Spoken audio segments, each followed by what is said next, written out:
Hello, podcast listeners. We know podcasts are a great way to catch up on a program that you may have missed on KSJE, and it's provided as a free service of this radio station. But you know, KSJE is now listener-supported, and so while you enjoy this podcast, we hope that you'll also take some time to join KSJE. Become a member today. It's quite easy to do. Just go to our website at ksje.com/support and pick the level of support that best matches your budget. Thanks again for listening. Here's your podcast. KSJE is supported by San Juan Regional Medical Center, your community hospital with a rich heritage that dates back to before New Mexico was a state. We've been improving the health of the Four Corners since 1910. As a nonprofit hospital, San Juan Regional Medical Center is a values-driven organization. We strive to deliver on our mission to personalize health care and create vitality and enthusiasm in healing. We are here for you when you need us, offering a comprehensive range of inpatient, outpatient, and emergency care services. Well, let me turn to my guest who is here with me in the studio this morning, back for his regular visit. Dr. Eugene Schmidt is here from the Farmington Municipal School District. Dr. Schmidt, good morning. Scott, good morning. Good morning to our community. Thank you for being here, as always, and you've been a busy guy over the last month or so since we last spoke, because the legislature's in full session. I know you're keeping tabs on what they are working on and talking about in Santa Fe. Yes, and let me just kind of jump a new thought before we actually dive into the work for the morning, is that I want to give a shout out to Farmington as a community. The Public Education Department, that is now 3 weeks into their office, is doing a statewide listening tour. And Farmington had, it was yesterday, right? Farmington had the largest turnout of any city that they have visited, including Albuquerque, Santa Fe. Wow. You know, going around the state, I will say Gallup, but Jamie Church at the Chamber hosted a community business opportunity to talk to the Public Education Department. The school hosted one last night.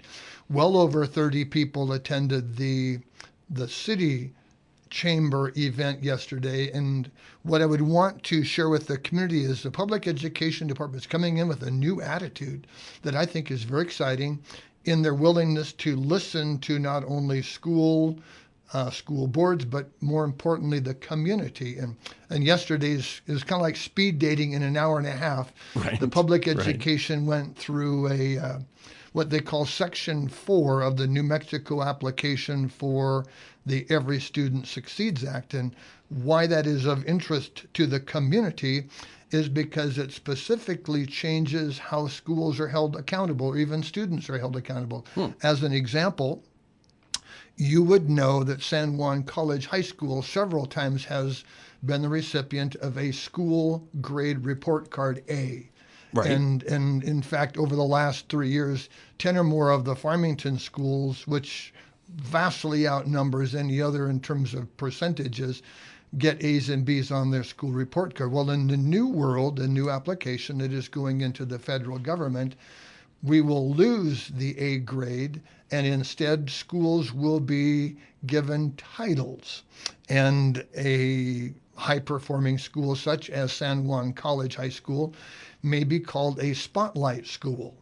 And so they're going to be identifying what are the characteristics of schools, even schools that by the last 8 years might have been considered struggling, have really positive things happen in that school. And so the state in the new attitude is looking more to celebrate schools than to denigrate. And so it's that change in attitude is interesting to us, and we look forward to our community seem to have responded very favorably. And people can actually go online to the Public Education Department, look up, we're interested in your opinion, and log on, and that feedback will help generate the new belief systems of the Public Education Department. So before we jump into our little slideshow, I want to go on a little bit further. Yeah. Kids, our kids are going to be excited. The kids who take what used to be the PARCC exam. Right. That's one of the big changes that has been announced in the last 2 months. Yes, and so, students, it's true, there's not a park. Park is gone. But there is an SBA, which is standards-based assessment, that looks a little bit like the park. What our kids are going to like about this is that it is a much shorter exam, and so students will be able to filter through these tests in a couple of hours. And the public education department assures us in the process we should still be able to gain insight in the understanding and knowledge of kids. And I think that's what we're trying to do on an everyday basis is if I can understand where my students are, I can adapt, adjust my teaching style, fast forward, slow down, rehabilitate. I can do things that match the current levels of understanding. So we're very excited about this new test that comes up in April. Get ready for that. Right. But right. It's going to be shorter, they tell us. And from that information, we should be able to still have a good understanding of how kids understand, how they demonstrate that understanding of knowledge. So just the whole willingness of the public education department, even within their first month to visit Farmington, is a very powerful gesture. And then I'll add one more thought before we actually get into what I came to talk about. Right. And that's that good for our school board. Our school board spent 3 days down in Santa Fe, not only talking to state legislators about issues that are important to Farmington that we'll be talking about in a few minutes, but in doing so, their willingness, we met with Public Education Department with the new Secretary of Education, Dr. Karen Trujillo, and her staff. We talked to the Public Lands Commissioner, Stephanie Garcia-Richard. We talked to the LFC Finance Director, David Abbey. We talked to the LESC, Rachel Gudgel. The board really invested 3 very active days trying to help not only the Public Education Department, our state legislature, but people who make decisions for New Mexico's future, and trying to explain how when you make decisions, those decisions impact real people. And so I was pleased and proud of our board for investing that moment of their lives in advocating for our school systems. And I think just as importantly, for the people we talk to, their willingness to listen, because now we can actually get into what I came to talk about. People are listening to new educational ideas for New Mexico and Farmington. And that's a relatively new occurrence, I guess, over the past, 8 years or at least the past couple of years, would you say? Yes, and in my appreciation for people who listen, it's easier to listen when there's money. Well, that's true, right? And this year there's money. Yes, because so many of our trips to Santa Fe is just don't hurt us, hold us harmless if you Zero can. is good. Flat is the new up or something for many years, budgets. Yes, it's zero is a good thing, but thanks to the infusion of oil and gas revenues, sales of those leases, New Mexico's in a really good place and looks to be in a really good place for a couple of years. And so the state, I think wisely, as they build budgets, they're going to put money in their pocket for future, but also they're going to do a lot of things as a one-time infusion, and I can talk a little bit about those, but more importantly, I think take a giant step in honoring teaching as a profession by raising their salaries. And so it was interesting in talking to the Public Education Department's new people. Mm-hmm. They had remembered 2 years ago when we went to Santa Fe, Mike Isaacson, Kyle Rhodes, Sherry Galloway, Keith Corley, Robin Hoffman, were talking about let's have New Mexico be the first to 40. And so it was interesting with the new administration, one of the first things the Public Education Department people said, we remember Farmington coming to Santa Fe at a time when we didn't have money and say, we want to be the first to 40. And so that legislation has already passed the House Bill 2, mm-hmm. that would raise teacher salaries. And it looks like over the next several years, we will try and get Mexico or New Mexico to the first to 45,000 for beginning teachers. And the power of that, Scott, is that we now have an opportunity to attract the best and the brightest into teaching. And wouldn't that we want that for our kids with these higher salaries? That's true. And that is something that we're talking about this morning. Yes. It's on our list of things. You always are so gracious to bring in a little bit of extra information for folks who are watching the program. But this is this new teacher salary scale for level 1, 2, and 3 teachers, correct? And the state legislature wants to increase all of those starting salaries. Yes, and it's very exciting to have a plan. You know, sometimes we worry that we just react from day to day, but now there's an economic certainty that there will be continued revenues from gas and oil, so the state can look out a few more years. And that has given the state legislature, certainly the governor, to the confidence that we're going to be looking at teaching as a profession and raising their salaries. And certainly other support staff who are listening, you know, the governor has good news for you as well, because the governor's talking about a 6% in her budget that would be a nice jump this year. But other kinds of things that we are looking at, and just kind of a fast forward in what, if people want to track it, this is House Bill 2. They can, that has passed the House and has gone to the Senate. But in addition to looking at education as a profession, there's a lot of new money that could help schools. And again, some of that is one-time money, as an example. Right. Huge infusion of new monies for public transportation in busing for schools. It's something like $38 million is in this budget.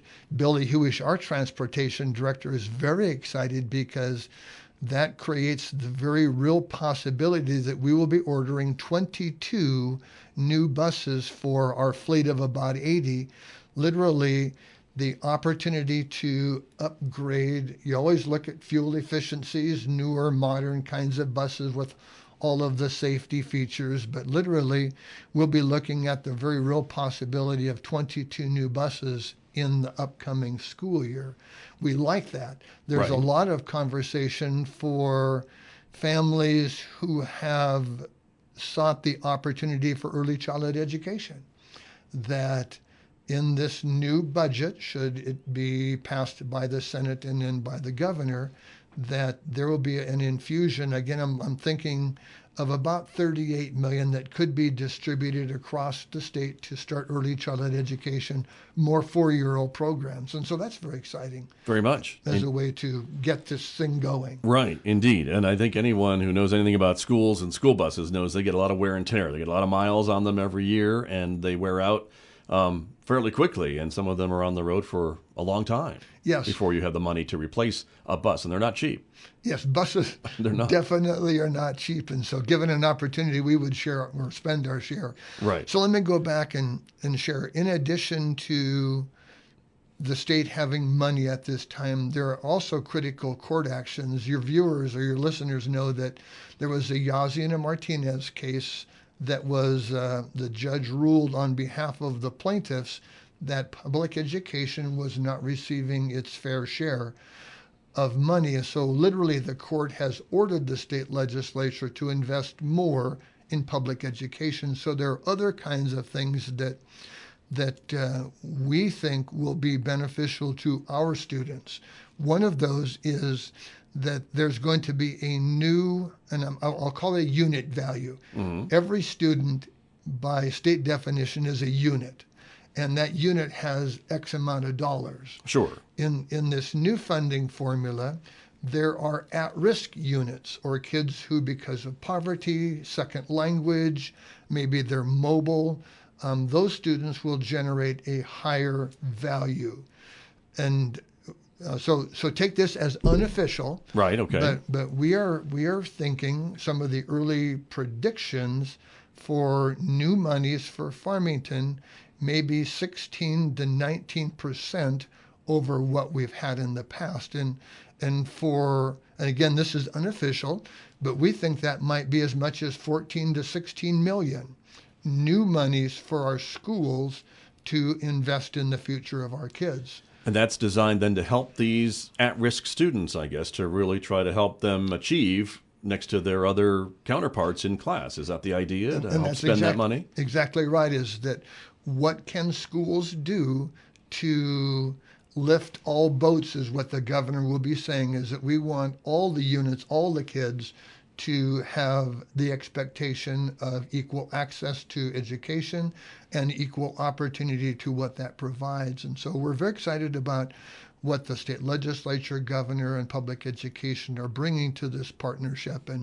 And as one example, the governor is really interested in something called K-5 Reading Plus. Mm-hmm. And that would fund an additional 25 days of school above the 180 that kids go to now. So we will be, if this processes through the system, Senate passes, governor signs, we will be going out to our community to see if one or more of our elementaries might want to start thinking about year-round school. So how about that? Interesting. Okay. Well, as you say, you get a lot of feedback from the community, so I'm sure they would let you know how they feel about that. That's for sure. But it would be another option, I suppose, for education, correct? Yes. Yeah. We look to create many kinds of educational platforms, even as we have online learning. We have a San Juan College High School. We have traditional high schools. We have a form of an alternative through Rosinante. We've been reaching out to the community to try and provide different kinds of markets for the families, and the opportunity for families to run a 205 or 10-day school year, I think would be intriguing for families who seek health, educational opportunities because they would like to work more. Right. It frees up potentially families from child care during the summer. And so it could create an economic opportunity for families interested in going to school, but more importantly is that educational benefit of students who, for whatever reason, have been traditionally behind. And I'm going to call traditionally behind.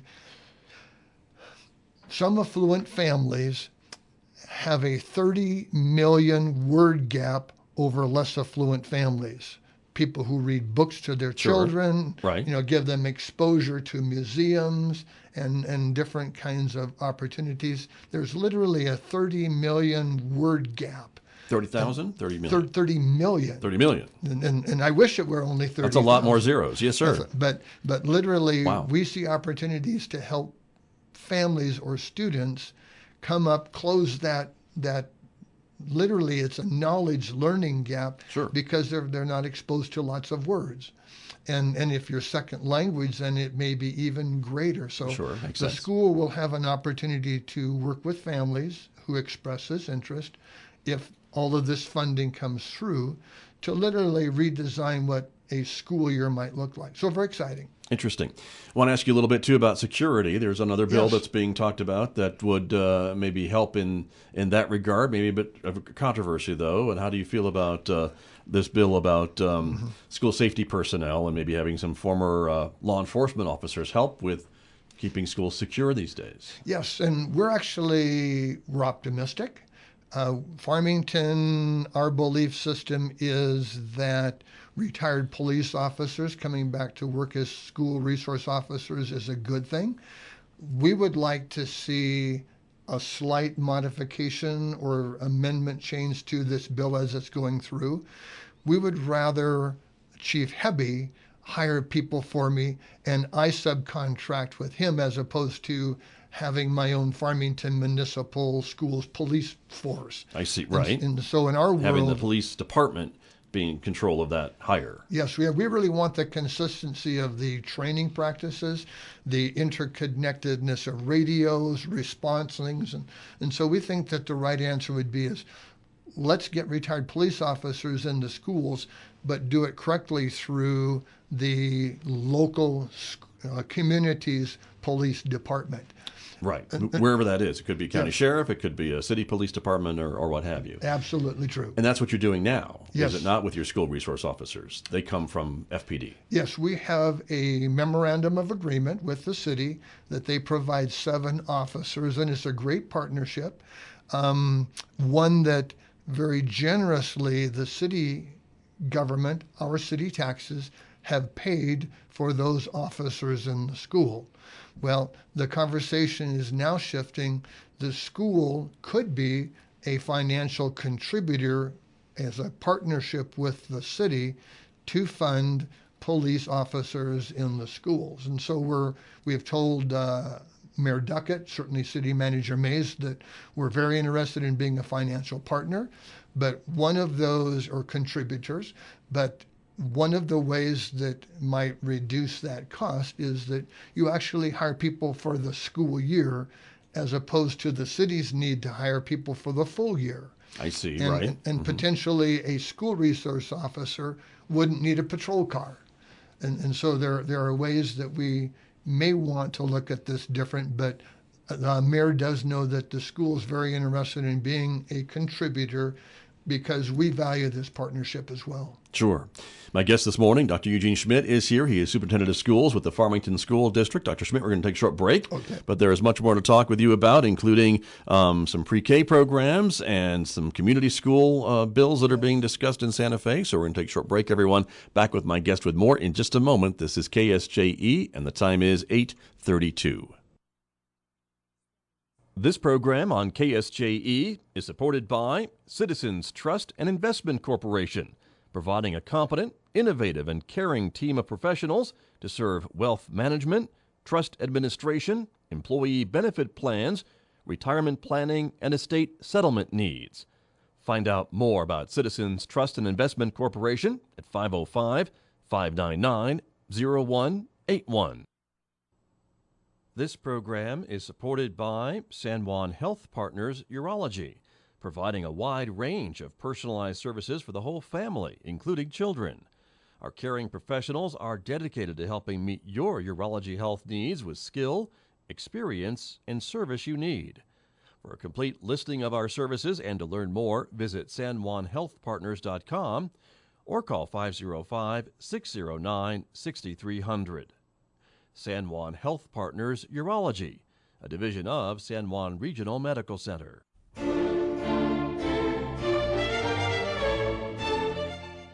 I'm Scott Michlin, and my guest on the radio this morning is Farmington Municipal School Superintendent Dr. Eugene Schmidt. Again, Dr. Schmidt, it's good to have you here. Scott, good morning, and I'm guessing that the community welcomes anything that predicts rain. I think we still do. We still like that moisture, and I like watching it from afar, the snow in the mountains to our north. But we'll take it even in my driveway. I don't mind shoveling it this year. We've had plenty of opportunities to do that, but hopefully that means for a good summer.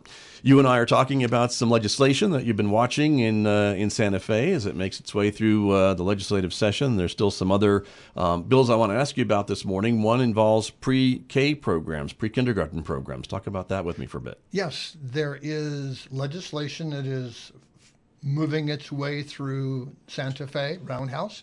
And if passed, it would expand public education to 4-year-olds. And so currently the law is that you can begin kindergarten at midnight, September 1. You're eligible as a 5-year-old. If you turn 5 on September 2nd, you're not. I see. In a new rule that is being proposed, the starting age of a student could be September 1 at 4 years old. And that would open the door for literally, I think someone said 38,000 potential new 4-year-olds to enter the public education system. Okay. Now, as I understand the legislation that is being floated through, there would be a phase-in over time. And most communities that have what they call designated schools, at-risk schools. Right. And that would be probably based on poverty factors, or maybe if, for example, one of our schools, Apache Elementary, that happens to be eligible, would be able to expand a program. So we're trying to understand where might we go with 4-year-olds if the state begins to fund, and then how do we interact with parents and community, say, might you be interested in enrolling a student at the age of 4? And then is that half day like we currently do, because we have about 400 4-year-olds in different exceptional needs programs, perhaps, or in partnership with Head Start and other programs. So we do have 4-year-olds in the school system, but to suddenly say 500 more are welcome. Right. It creates, how do you prepare for that? How do we prepare? Busing, housing, teachers, and things. And so be watching for that. Okay. The other one I want to be watching is, as your viewers can see, is House Bill 589. And this is community schools. And this is something I think we're also very excited about. And that was part of the purpose of yesterday's listening tour, is that schools, many are empty after 4 o'clock. How do we repurpose school space into what the state is defining as a community school? For example, are there things that adults would like to learn? Financial literacy, how to fill out a FAFSA form if you have a student in high school wanting to go to college. How might you develop better job skills, maybe filling out resumes or something? How might schools be repurposed between the hours of, say, 4 and maybe 9 o'clock? Farmington does that to a degree. We have lots of athletic programs, basketball things going on, and concerts and plays and all that stuff. Sure. But how do we partner better or more purposefully with the community on the use of space? We're already heating it. It's available. It's empty. So I think that we're very excited about what that conversation with the community might look like. As an example, right. Apache Elementary on Monday nights has a dual language Dene Navajo language class for parents. I think that's pretty wonderful. Right. How might we do other kinds of things as what would be community interests? Maybe it's how to tutor your child in math. Maybe it's reading tips or something. But I think that there are just an amazing amount of different kinds of ways that schools could be used to benefit the community.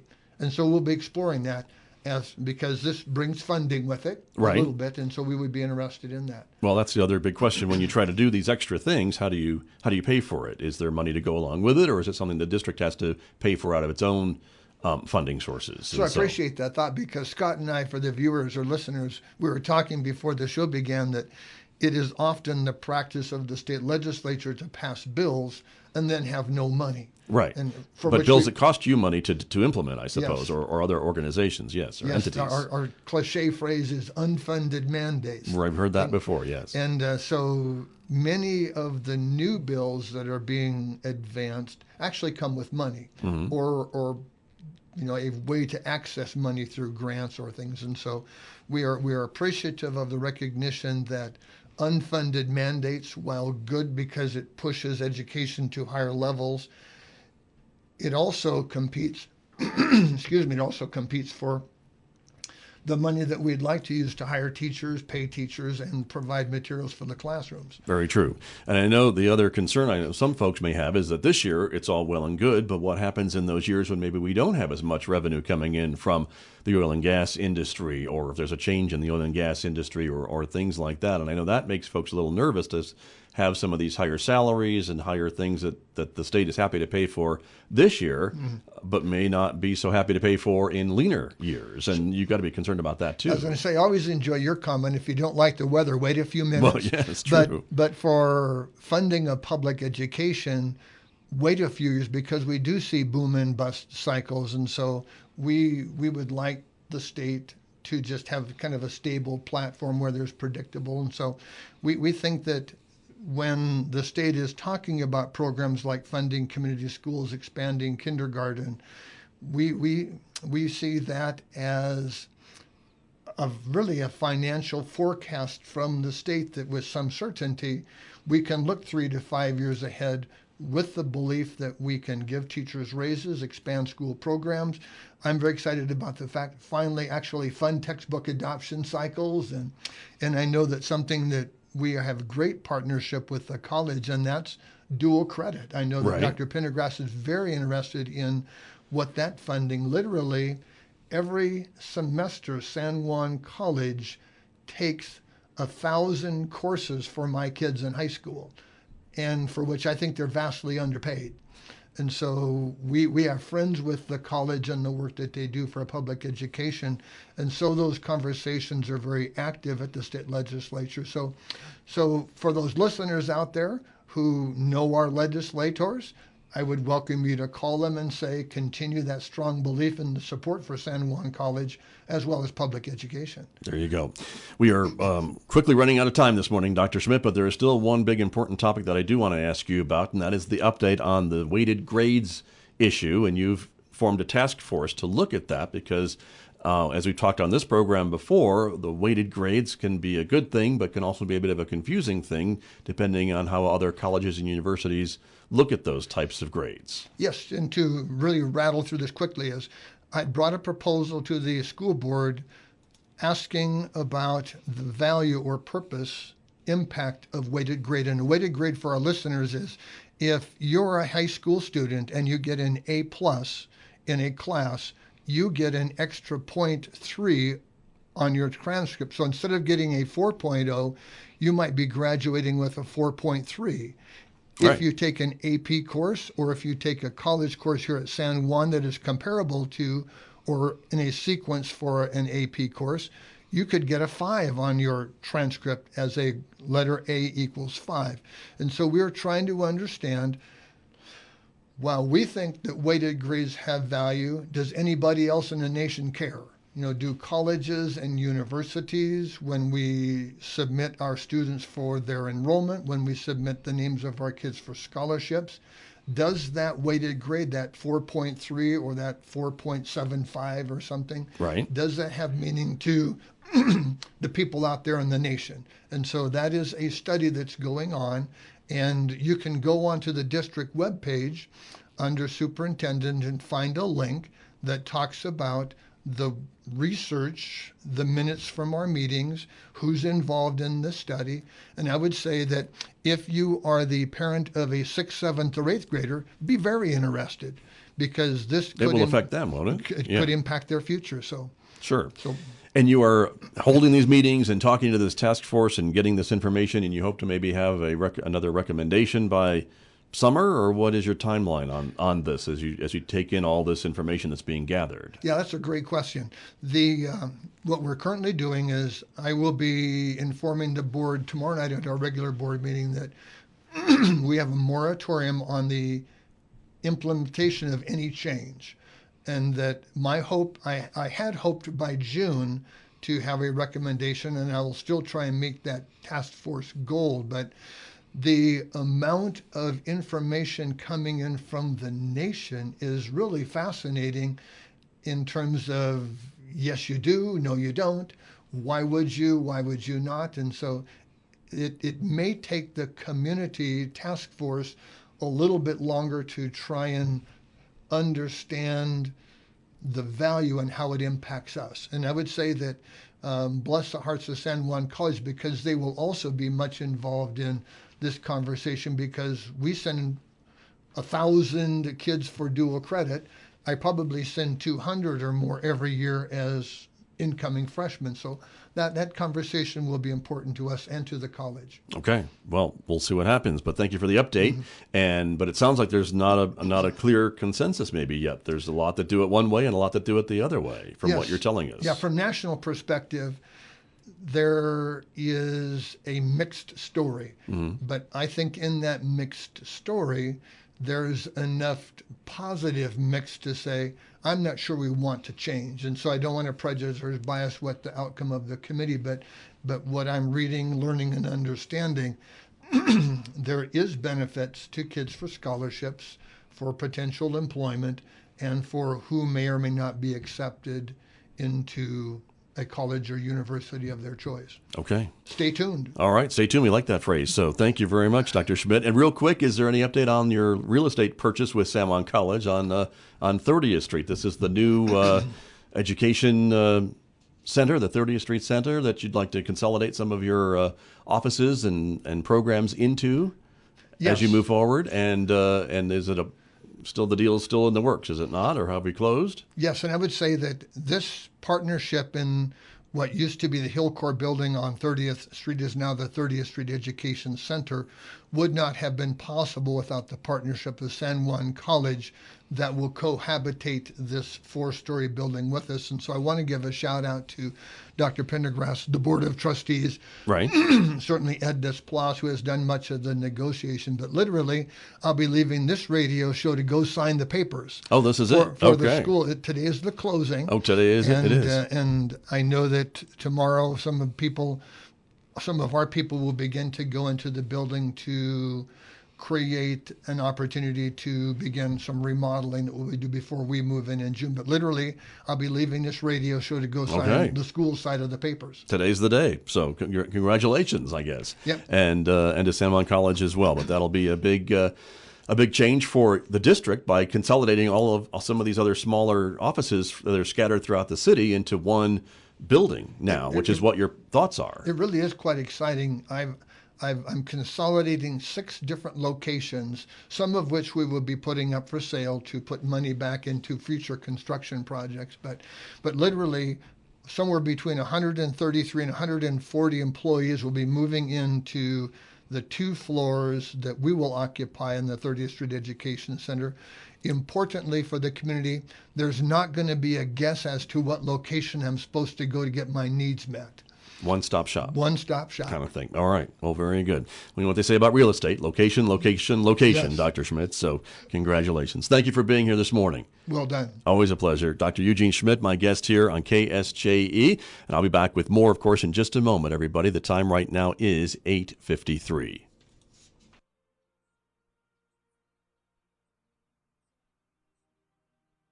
This program on KSJE is supported by Citizens Trust and Investment Corporation, providing a competent, innovative, and caring team of professionals to serve wealth management, trust administration, employee benefit plans, retirement planning, and estate settlement needs. Find out more about Citizens Trust and Investment Corporation at 505-599-0181. Wednesday morning here on KSJE, and it's time for our weekly trip to the Encouragement Lab. Dr. Mike Hattabaugh is joining us via Skype this morning from the lab at an undisclosed location. Dr. Hattabaugh, good morning. Secret bunker. It really isn't, is it? But we'll say that it is. But it's good to see you, and thanks for joining us once again. And our topic today is about proposals. The proposal, yes. Right? The proposal. Okay. Got to say that. I can dip my eyebrows in, right? That sounds very, very official.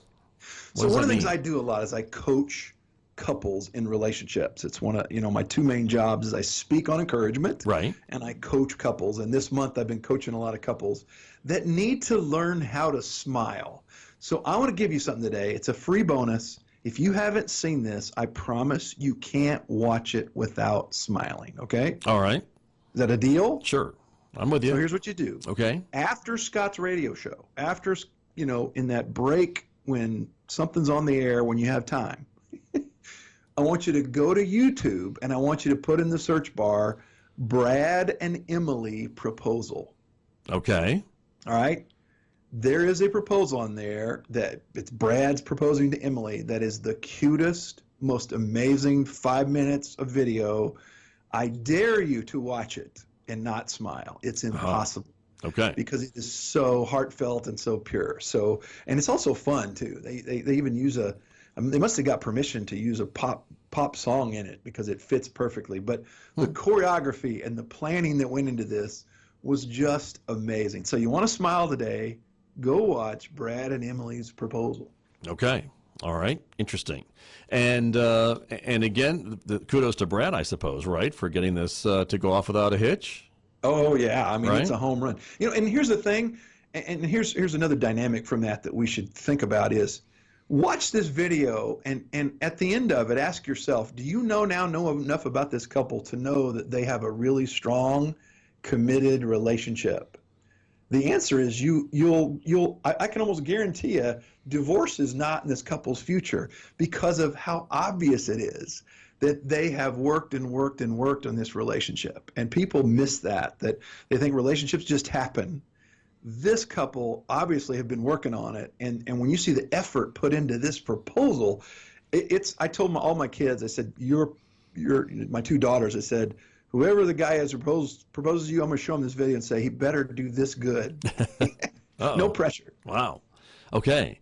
So it's just that good. So it comes with the Dr. Hattabaugh seal of approval, is what you're saying. Exactly. I don't recommend videos often, but this is one. If you haven't seen it, you got to go watch it. And then trust me, you want to bookmark it and come back and visit it. So every time you're it's the end of February. Maybe February hasn't gone so well for you. It's the romance month. Maybe at the end of the month, you're kind of feeling down. Right. Well, go watch Brad and Emily, and you'll have a little more pep in your step the rest of the day. Okay. You may have a smile on your face for the rest of the day, is what you're saying to us. Okay. All right, Dr. Hattabaugh, thank you very much. Good advice as always. We will check it out and let you know next week. And from the sign behind you, I can see that we can also connect with you on Facebook page, right? Yeah, just put in Dr. Mike Hattabaugh, no spaces, and my page will show up. And that's the place you want to follow me, because that's where I post I've been posting all month, relationship stuff there, because it's February. Right, that's true. It's all about relationships this month, for sure. Exactly. So, all right, very good. Dr. Hattabaugh, thanks so much. You're welcome. See ya. All right. See you next week. That is Dr. Mike Hattabaugh. He joins me every Wednesday from the Encouragement Lab right here on KSJE Farmington. Did you enjoy that podcast? We hope that you did. And if you did, share it with your friends. And if you really want to keep podcasts like this coming, please support KSJE. You can do it easily online at ksje.com.